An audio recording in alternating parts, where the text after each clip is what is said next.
Queridos, voltamos, né? Vamos dar continuidade ao nosso trabalho, a nossa segunda videoaula da semana. Sejam todos muito bem-vindos, tá bom? Gente, na aula anterior nós falamos da estabilidade dos gases nobres e também sobre as ligações químicas, né? Os 3 tipos de ligações químicas. Quem lembra quais foram os tipos? Iônica, covalente, né? E metálica, cada uma com suas características, né? E exemplos.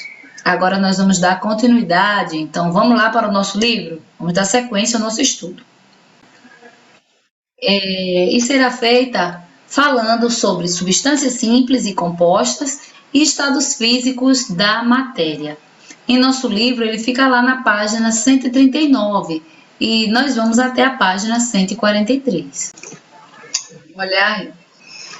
Quando é que nós podemos dizer que uma substância é simples ou composto? Vamos tentar entender. Como já vimos, a molécula de gás oxigênio que existe na atmosfera é formada pela união de 2 átomos iguais, que é o oxigênio. Já a molécula de gás carbônico, cuja fórmula é o CO2, é formada por 2 tipos de átomo, o carbono e o oxigênio. O gás oxigênio é, portanto, uma substância simples, pois é formado pela união de átomos do mesmo elemento químico. Já a molécula de gás carbônico é considerada uma substância composta, pois é formada pela união de átomos de diferentes elementos químicos. Lembram que nós fizemos lá na primeira questão, né, da aula anterior, onde tinha lá falando sobre a água. A água é uma substância simples? Não é. Por quê? Porque ela é formada pela união do átomo, né, de hidrogênio e oxigênio, são átomos diferentes, então ela é uma substância composta. As substâncias iônicas formam substâncias compostas, pois são formadas por íons diferentes, como é o caso do cloreto de sódio, que tem íons de sódio e de cloro. Olha aqui, gás oxigênio, uma substância simples, só tem átomo de oxigênio.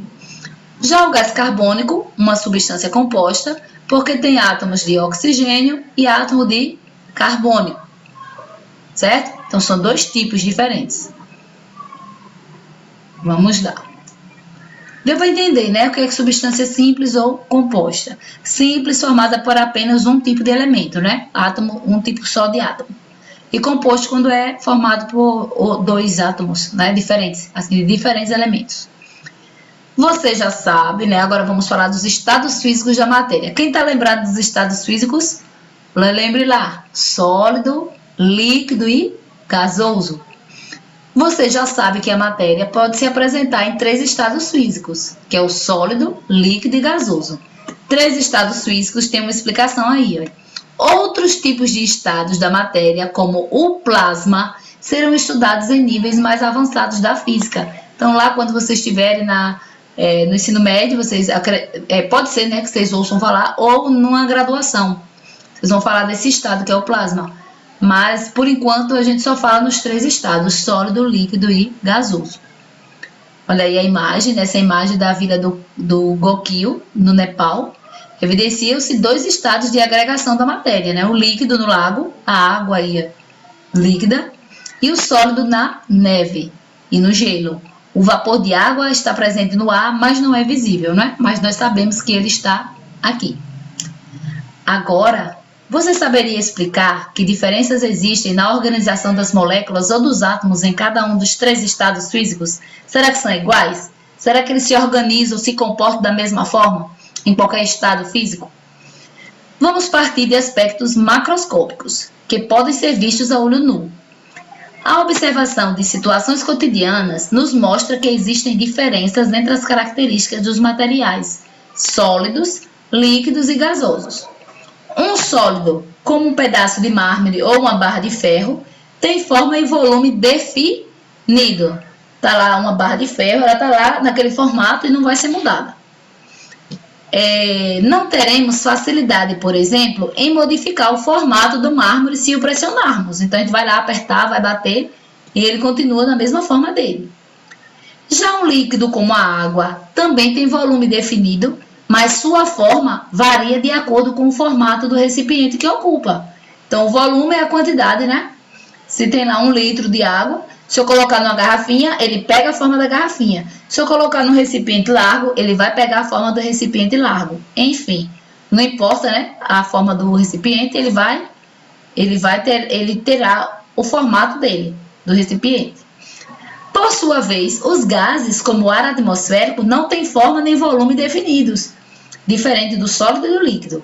Um gás ocupa todo o volume do recipiente que está contido. Agora, vamos procurar relacionar as características que enxergamos, as características de átomos e moléculas dos sólidos, líquidos e gasosos. Como explicar os fatos de acima, os fatos que acabamos de falar, né? Utilizando os modelos submicroscópicos de átomos e moléculas. Vamos lá. No estado sólido, as partículas em geral estão próximas umas das outras, porque existe uma grande força de atração entre elas.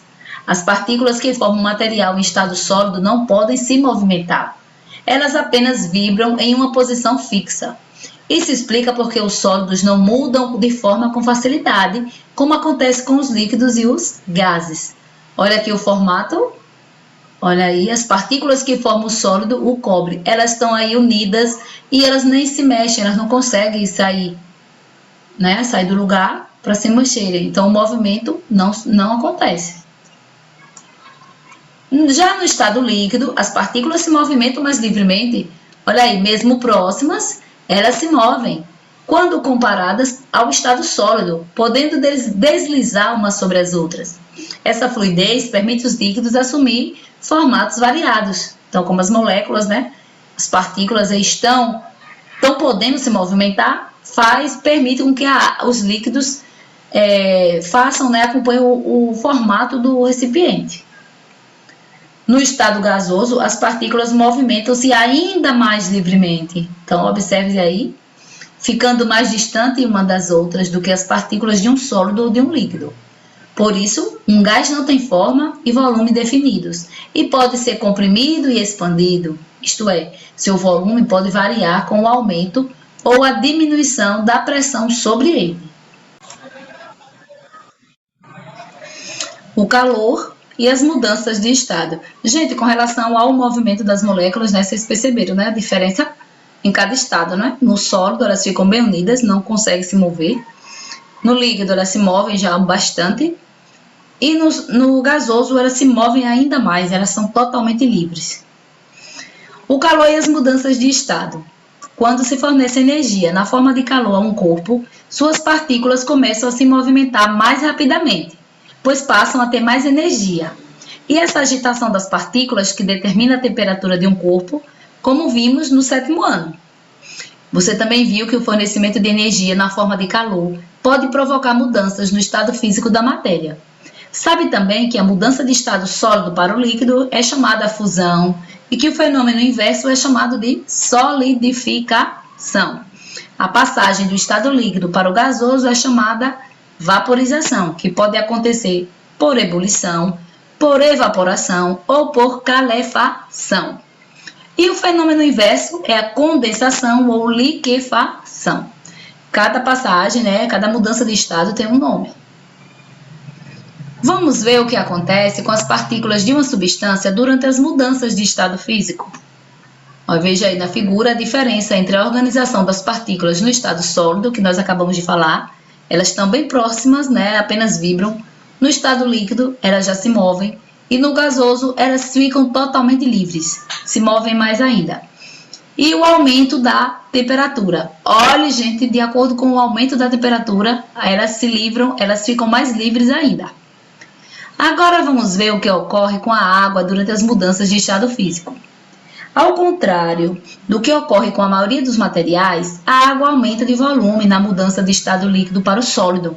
Então, quando congela, como será explicado a seguir? Quando a gente congela, basta colocar um recipiente na geladeira, né, no congelador, com água, a gente sabe que ele incha, é tipo como se ficou inchado, e ela pode até quebrar o recipiente. Observe nessa figura, né, 7.23, que no gelo as moléculas de água estão organizadas e fortemente atraídas umas às outras. E isso acontece por causa de interações intermoleculares entre as moléculas de água. Então, o que acontece quando colocamos gelo a 0 graus Celsius em temperatura ambiente, de cerca de 20 graus Celsius. Você já sabe que 0 grau é a temperatura na qual começa a ocorrer a fusão do gelo. Acompanhe a seguir as mudanças moleculares que acontecem durante o derretimento do gelo. Então, vamos lá. A energia na forma de calor, transferida do ambiente para o gelo, aumenta o grau de agitação, que é a energia cinética, das moléculas. Nós acabamos de ver, né? Conforme a temperatura vai aumentando, mas a energia vai aumentando e essas moléculas começam a se movimentar. E faz a água passar aos poucos para o estado líquido, que é o processo de fusão. Toda a energia na forma de calor é absorvida pelas moléculas e somente quando todo o gelo estiver derretido é que a temperatura do sistema vai começar a subir. Ou seja, a energia na forma de calor transferida do ambiente para a água vai aumentar a agitação das moléculas, fazendo com que a temperatura da água aumente. Ainda há interações entre as moléculas de água, mas elas já não ocupam posições fixas como no gelo. Então, olha aí. Na fusão, né, no gelo, elas estão juntinhas. Quando ela passa para o líquido, elas começam a se separar. O contrário também vai acontecer, né? Se passar do líquido para o sólido, ela deixa de estar soltinhas e passam a se juntar. Vamos lá. Na solidificação, ocorre um processo inverso da fusão. Quando colocamos, por exemplo, um pouco de água no congelador, a água permanecerá no estado líquido até atingir o 0 grau, quando então ocorrerá a solidificação. A estrutura molecular da água permite compreender porque o gelo flutua na água. Como estudamos no 7º ano, a densidade do gelo é menor do que da água. No estado sólido, as moléculas da água estão mais afastadas do que no estado líquido. Isso acontece porque no gelo há interações intermoleculares que mantêm as moléculas mais afastadas do que no estado líquido. Quando aquecemos o gelo a 0 grau, ele vai derretendo e as moléculas de água se aproximam umas das outras. Quando a temperatura chega a 4 graus, a organização das células, das moléculas, é a mais compacta possível. E o que acontece quando a água ferve? Isto é, quando entra em ebulição? Então veja aí na figura abaixo. No 6º ano, você aprendeu que a camada de ar que envolve a Terra exerce uma pressão sobre a superfície, não é? A pressão atmosférica. Ao nível do mar, a pressão equivale a 1 atm, que é uma unidade de pressão. Quanto maior for a altitude, menor será a pressão atmosférica, um lugar mais alto. As moléculas de ar exercem uma pressão sobre a superfície de água líquida, chocando-se contra suas moléculas. Olha aí. Embaixo, elas estão mais próximas e acima, elas já se soltam. Então, imagine um pouco de água começando a ferver em uma panela aberta, que é o que está acontecendo. A ebulição acontece quando muitas moléculas de água se movimentam com energia cinética suficiente para superar a pressão atmosférica e escapar pela superfície do líquido, passando para o estado de vapor de forma violenta, com a formação de bolhas no interior e na superfície do líquido. A panela já enche a água, né? A gente observa, já está todo cheio de bolinha, né? De ar. A atração entre as moléculas da água diminui e elas passam a se mover de forma independente umas das outras. Ao nível do mar, a água ferve a aproximadamente 100 graus. Essa temperatura corresponde à energia cinética média das moléculas de água, que é suficiente para elas escaparem pela superfície do líquido, ou seja, a água vaporizar. Quando a pressão sobre o líquido é de 1 atm, de 1 atm, que é a pressão atmosférica ao nível do mar. E se a água for posta para ferver a uma altitude acima disso, a pressão atmosférica será menor, assim como a temperatura de ebulição. A manutenção da temperatura de um sistema durante mudança de estado físico se aplica nos casos de fusão, solidificação, ebulição e condensação. Somente depois que a mudança de estado se completa é que a temperatura começa a aumentar ou a diminuir, de acordo com o que estiver ocorrendo, né, com o sistema, se está recebendo ou perdendo energia em forma de calor. Muito bem, gente. Vamos lá para a nossa atividade? Nós temos a atividade da página, atividade 8 e 11, né? Da página 144 e 145 aqui. Vamos lá. Questões. A questão 8. Entre as fórmulas, olha aí, H2, H2O, CO2, O2, CaCl2, NH3, NaCl, quais indicam substâncias simples, substâncias compostas, compostos iônicos ou compostos moleculares? Vamos identificar quais são as substâncias simples? Vamos lá, as simples, o H2 e o O2, porque só tem um elemento, né? Formado por um único elemento.